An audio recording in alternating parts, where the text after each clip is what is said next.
بسم الله الرحمن الرحيم. الحمد لله والصلاة والسلام على عباده الذين اصطفى.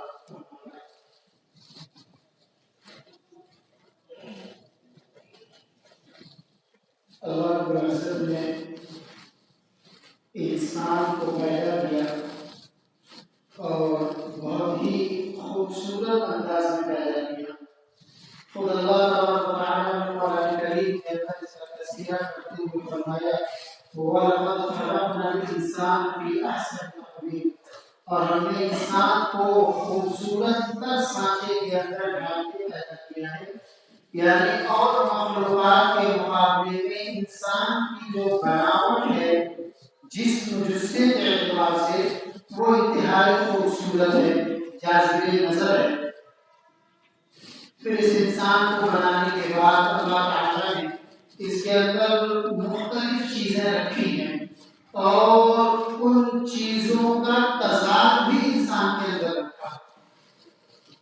جیسے اللہ تعالیٰ نے انسان کو صحت دی تو صحت کے مقابلے میں بیماری ہے.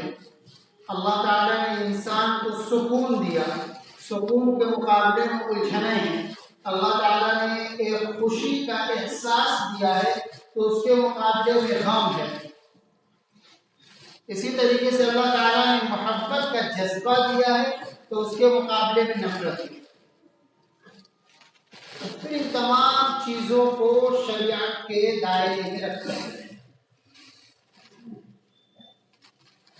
ہر چیز کو اللہ نے عبادت بنا دیا. من احب للہ وابغض للہ واعطى للہ ومنع للہ، جس شخص نے اللہ کے لیے محبت کی، اللہ کے لیے نفرت کی، اللہ ہی کے نام پر دیا یا اللہ کے نام پر روک لیا تو اس نے اپنے ایمان کو مکمل کر لیا. یعنی اس کا غصہ، اس کی خوشی، اس کی محبت، اس کا تعلق، اس کا ترک تعلق، اس کی تمام چیزیں صرف اور صرف جب اللہ کے لیے ہو جائے گی تو جو بندہ اپنے 24 گھنٹے کی زندگی میں صرف رضائے الہی کو ہی سامنے رکھ کے کام کرے گا تو ظاہر سی بات ہے کہ اس کا ایمان بھی مکمل ہو جائے گا اور اللہ تعالیٰ کی رضا بھی اس کو نصیب ہوگی. لیکن اللہ تعالیٰ نے ہمارے اور آپ کے دلوں کے اندر جو محبت کا جذبہ دیا ہے اس کا صحیح استعمال کیا ہے.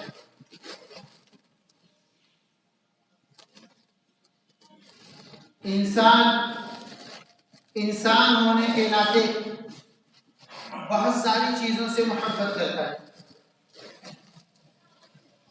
کچھ جذباتی چیزیں ہوتی ہیں اور کچھ ضابطے کی بنیاد پر محبت کے دائرے میں آ جاتی ہیں. علماء نے کتابوں کے اندر لکھا ہے کہ انسان کسی دوسرے انسان سے 4 باتوں کی بنیاد پر محبت کرتا ہے. یعنی 4 چیزوں میں سے کوئی ایک چیز پائی جاتی ہے تو انسان اس بنیاد پر اس سے محبت کرتا ہے، اس کا تربیت ہو جاتا ہے. ایک ہے مال، دوسرا ہے جمال، تیسرا ہے حسب نسب، چوتھا ہے اسلام. یہ 4 چیزیں ہیں. مال، اگر کسی کے پاس مال ہے، زیادہ مالدار ہے تو فطری طور پر آدمی اس کی طرف زیادہ مائل ہوتا ہے، اس کے ساتھ نرم برتاؤ کرنے لگتا ہے، اس کے ساتھ تعلق اچھا رکھنے لگتا ہے. یہ مال کے اندر کی کشش ہے. تو ایک انسان دوسرے انسان سے محبت مال کی بنیاد بھی کر سکتا ہے. دوسرا ہے جمال، خوبصورتی. اگر ایک انسان کی نظر میں کوئی دوسرا انسان اچھا لگ گیا، رنگ و رنگ کے اعتبار سے، قد و قامت کے اعتبار سے، اپنے اخلاق کے اعتبار سے، بات چیت کے اعتبار سے، کسی اعتبار سے اس کو خوبصورت لگ گیا تو خوبصورتی کی بنیاد پر بھی محبت ہوتی ہے. تیسری چیز ہے حسب نسب. اگر کوئی انسان خاندانی ہے تو آٹومیٹک اس کی انسان عزت اور عظمت کرنے لگتا ہے، اس کا احترام کرنے لگتا ہے. یہ احترام کرنا، اس کو خاطر میں لانا، یہ بھی محبت ہے. چوتھی چیز ہے احسان. کوئی آدمی کسی کے ساتھ بھلائی کرتا ہے، اس کی مجبوریوں میں اس کا سہارا بنتا ہے، اس کے درد زخم میں اور درد میں اس کا مداوا بنتا ہے، اس کے آنسوؤں کو پوچھتا ہے، تو ایسے شخص کے لیے اچھے جذبات کا دل کے اندر آنا یہ بھی ایک فطری بات ہے کہ انسان کسی اپنے موسم کے ساتھ محبت کرے اور اس کے ساتھ خیرخواہی کا جذبہ کے اندر رکھے، تو یہ بھی ایک فطری بات ہے۔ یہ چار باتیں بنیادی ہوتی ہیں، ان چار باتوں میں سے کوئی بھی ایک بات انسان کے سامنے آتی ہے تو انسان فطری طور پر اس میں مبتلا ہوتا ہے اور اس کو محبت کرتا ہے۔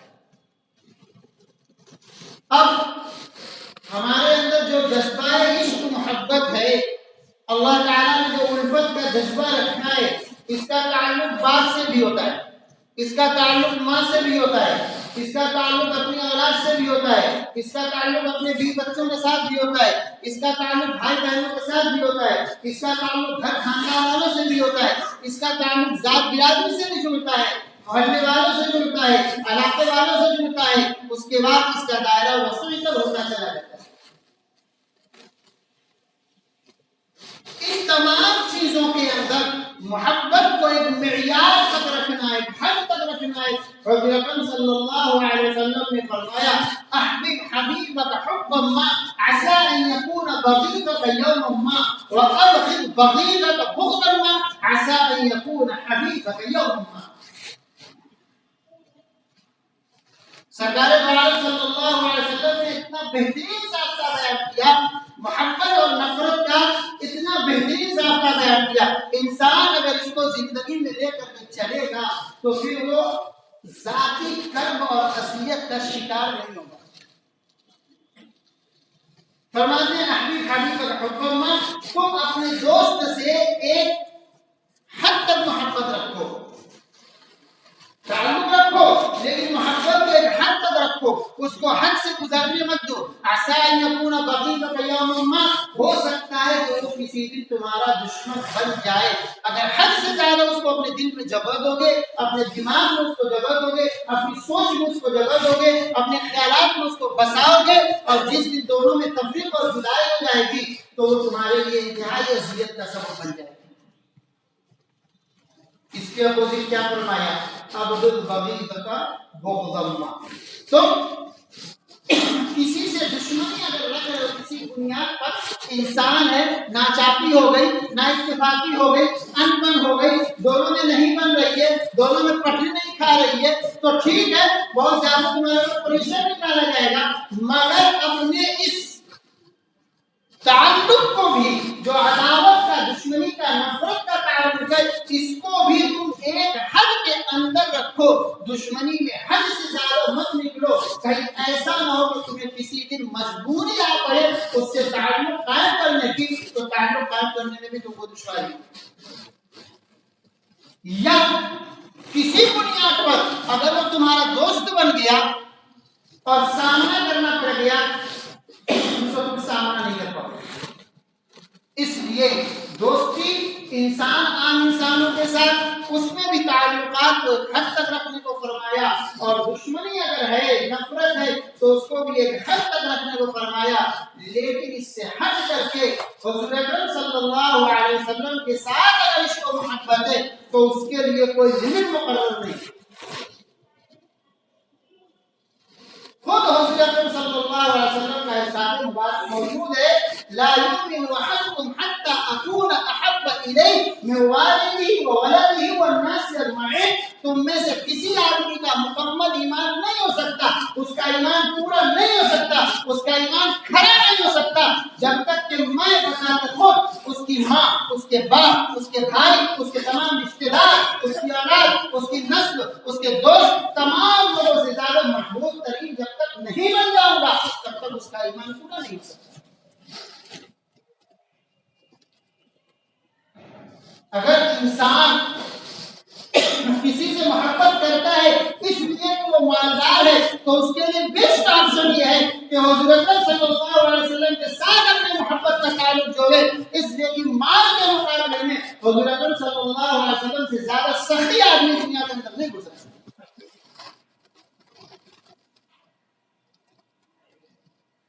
کتنا بانٹتے تھے، کتنا بانٹتے تھے، کہ ان کی سیرت کو پڑھو کہ آپ صلی اللہ علیہ وسلم اپنے دونوں ہاتھوں سے کتنا خرچ کرتے تھے، کتنا خرچ کرتے تھے، اس کا اندازہ آپ اور ہم کبھی نہیں لگا سکتے۔ اندازہ کیا لگائیں گے؟ قرآن کریم میں خود اللہ تعالیٰ نے فرمایا کہ آپ اپنے ہاتھ کو اتنا زیادہ مت پھیلا دو، ولا تبسط یدک کل البسط، آپ اپنے ہاتھ کو اتنا زیادہ مت پھیلا دو پورے طریقے پر کہ سب ختم ہو جائے، تو پھر ہاتھ بسور کے اس طریقے سے بیٹھنا ہے۔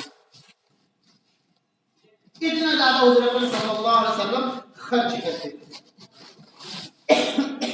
اور اگر انسان حسن کی بنیاد پر دیندار ہونا چاہتا ہے، خوبصورتی کی بنیاد پر اگر وہ محبت کرنا چاہتا ہے، تو بھی اس کے لیے بیسٹ آپشن یہ ہے کہ وہ اپنے محبت کا تعلق سرکار مدینہ صلی اللہ علیہ وسلم کے ساتھ جوڑے۔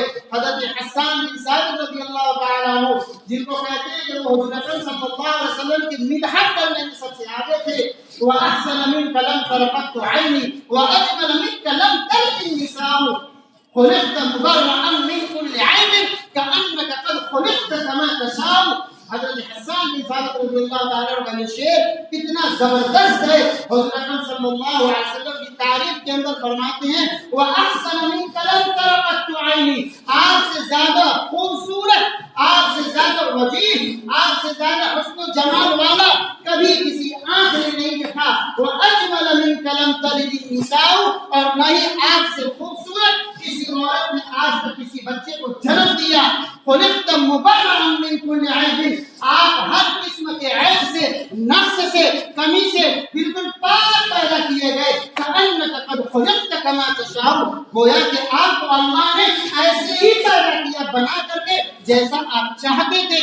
گویا کہ رب کائنات آپ سے پوچھتا گیا، آپ بتاتے گئے، رب آپ کو آپ کے بتانے کے اعتبار سے بناتا گیا، اور آپ تمام قسم کے عیوب سے، کمیوں سے، نقائص سے، خامیوں سے، کوتاہیوں سے مبرہ ہو کر کے بالکل پاک صاف ہو کر کے دنیا کے اندر تشریف لائے۔ کوئی حسن کا امتحان لینے والا، حسن کو جانچنے والا، حسن کے اوپر نقطہ لگانے والا دنیا کا کوئی بڑا سے بڑا انسان آ کر کے آپ کے اندر نقص نہیں نکال سکتا کہ سرکار عالم صلی اللہ علیہ وسلم کو اللہ رب العزت نے جو بنایا، سر کے بال سے لے کر کے پیر کے ناخن تک کہیں نقطہ لگا سکے کہ یہاں یہ کمی ہے۔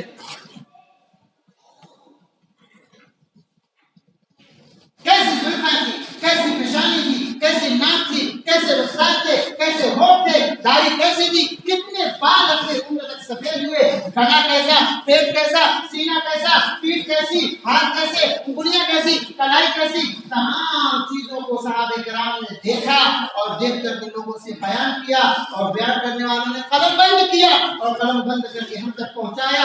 آج بھی شمائل موجود ہے، آپ پڑھیے اور حضور اکرم صلی اللہ علیہ وسلم کے حسن کا مظاہرہ۔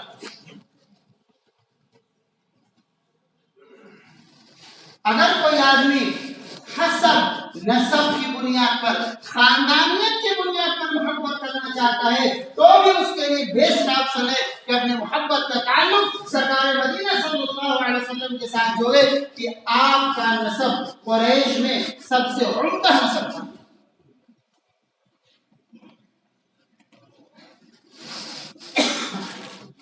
مکے کے اندر تمام نسب کے اندر جو آپ کا خاندانی نسب قریشیوں کا تھا وہ سب سے اعلیٰ تھا، اور قریشیوں کے اندر حضور اکرم صلی اللہ علیہ وسلم کا جو نسب تھا حضرت عبد المطلب سے، وہ سب سے اعلیٰ تھا۔ اس کو کہتے ہیں سلسلۃ الفرد، سنہری کڑی ہے۔ آپ کا نسب حضرت عبداللہ سے لے کر کے حضرت ابراہیم علیہ السلام تک جتنی پیڑھی آپ دیکھتے چلے جائیں گے، ابراہیم علیہ السلام سے لے کر کے اسماعیل علیہ السلام، اس کے نیچے سے لے کر کے عدنان تک، عدنان سے لے کر کے عبدالمطلب تک، عبدالمطلب سے لے کر کے عبداللہ تک، جتنے مرد حضرات گزرے ہیں نسب کے اندر، ان تمام کے اندر ایک بھی آدمی داغدار نہیں تھا، ایک بھی آدمی داغدار نہیں تھا۔ گویا ابراہیم علیہ السلام سے جو سلسلہ چلا ہے نسب کا حضور اکرم صلی اللہ علیہ وسلم تک، اللہ نے آپ کی برکت سے تمام مردوں کو محفوظ رکھا۔ اتنا زبردست نسب حسب دنیا میں دوسرا نہیں ہے۔ اگر ایک انسان محبت کرنا چاہتا ہے احسان کی بنیاد پر تو حضور اکرم صلی اللہ علیہ وسلم سے اپنی محبت کرے. جتنا احسان سرکار مدینہ صلی اللہ علیہ وسلم نے اپنی اس امت کے اوپر کر دیا، ان احسانوں میں سے کچھ چند احسان، ایک دو احسان کا بدلہ آپ پوری زندگی درود پڑھ کے بھی نہیں اتار پائیں.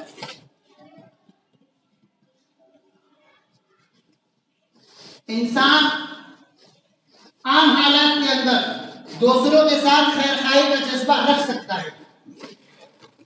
الگ الگ لوگوں کی طبیعتیں ہوتی ہیں، الگ الگ لوگوں کی فطرتیں ہوتی ہیں، لیکن جب خود بذات خود انسان کسی مصیبت کا شکار ہو، درد میں جوجھ رہا ہو، تمام طریقے سے تکلیف اس کو گھیرے ہوئے ہو، ایسی حالت میں دوسروں کا خیال رکھنا اور اپنے آپ کو فراموش کیے رکھنا، یہ انتہائی عظمت والی بات ہے. حضرت عائشہ صدیقہ رضی اللہ تعالیٰ عنہ کا حجرہ مبارک ہے، حضور اکرم صلی اللہ علیہ وسلم وہاں فراش پر پڑے ہوئے، حضرت جبرائیل علیہ السلام آئے اور آ کر فرمایا یا رسول اللہ ملک الموت باہر کھڑے ہیں، اندر آنے کی اجازت چاہتے ہیں، آپ اجازت دیجیے. ملک الموت اندر آ گئے، کیا بات ہے، مجھے آپ کی روح قبض کرنی ہے، اگر اجازت ہو تو آپ کی روح قبض کر لوں، اور اگر اجازت ہو تو آپ کو اور زندگی آپ کو بڑھا دیا. یہ انبیاء کرام علیہ الصلوۃ والتسلیم کو وی آئی پی کوٹا ملتا تھا. اس پر بات نہیں. حضور اکرم صلی اللہ علیہ وسلم نے حضرت جبرائیل کو دیکھا سوالیہ انداز میں، کیا کر رہے ہیں، چلتے یا رکیں، مشورہ کیا تو حضرت جبرائیل فرمایا ان اللہ یحب لقاء، اللہ تعالیٰ آپ سے ملنے کو پسند فرما رہے ہیں، آپ سے ملنا چاہ رہے ہیں. حضرت صلی اللہ علیہ وسلم اذا احب لقاء ربی، میں بھی اپنے رب کی ملاقات کو پسند کرتا ہوں، اب میری روح نکالی. جب روح کو قبض کرنے کا وقت آیا تو آپ صلی اللہ علیہ وسلم نے رک جائے. جبرائیل سے اب کیا ہوا؟ کہنے لگے کہ جبرائیل میرے رب کے پاس جاؤ اور جا کر کے پوچھ کر کے آؤ اور مجھے بتاؤ کہ میرا رب میری امت کے ساتھ میرے بعد کیا کرے. جب میں اس دنیا سے چلا جاؤں گا تو میری امت کا کیا ہوگا. یہ ہے امت کا درد، یہ امت کا غم، امت کی فکر. بہرحال اللہ تعالیٰ کے فیصلے کو حضرت جبرائیل علیہ السلام لے کر کے آئے اور کہا کہ اللہ تعالیٰ فرماتے ہیں کہ آپ کے بعد اللہ تعالیٰ آپ کی امت کو نیست و نابود نہیں کریں گے اور عمومی عذاب نہیں بھیجیں گے. فرمایا ٹھیک ہے. جب روح قبض ہونے لگی تو جو روح کے نکلنے کا درد ہوتا ہے اس کا احساس ہوا، پھر آپ نے روکا. اب کیا ہوا؟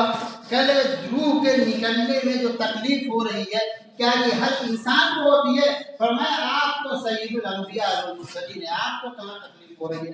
تکلیف تو عام لوگوں کو جو ہوتی ہے اس کا تصور انسان کیسے کر سکتا ہے؟ قربان جاؤ اپنے آقا پر. حضور اکرم صلی اللہ علیہ وسلم نے حضرت جبرائیل سے کہا کہ اللہ تعالیٰ سے کہو کہ قیامت تک میری آنے والی امت کے ہر فرد کا درد، یہ نظر کی جو کیفیت ہے، درد ہے، اللہ تعالیٰ میرے اوپر ڈال دے اور اس تکلیف سے میری امت کو نجات دے. کتنے احسان گنو گے اپنے سرکار دو عالم کے، کتنے احسان گنو گے. ایک ایک احسان کا بدلہ چکانے کے لیے ہزاروں زندگیاں چاہیے. حضرت عائشہ صدیقہ رضی اللہ تعالیٰ عنہ فرماتی ہیں ان کی گود میں حضور صلی اللہ علیہ وسلم کا سر تھا اور روح پرواز کی. فرماتی ہیں جیسی تکلیف اور جیسی پیاس میں نے سرکار دو عالم صلی اللہ علیہ وسلم کی محسوس کی، اس کے بعد سے تمام قسم کی دنیا کی تکلیفیں میرے سامنے بالکل ٹھیک پڑ گئی.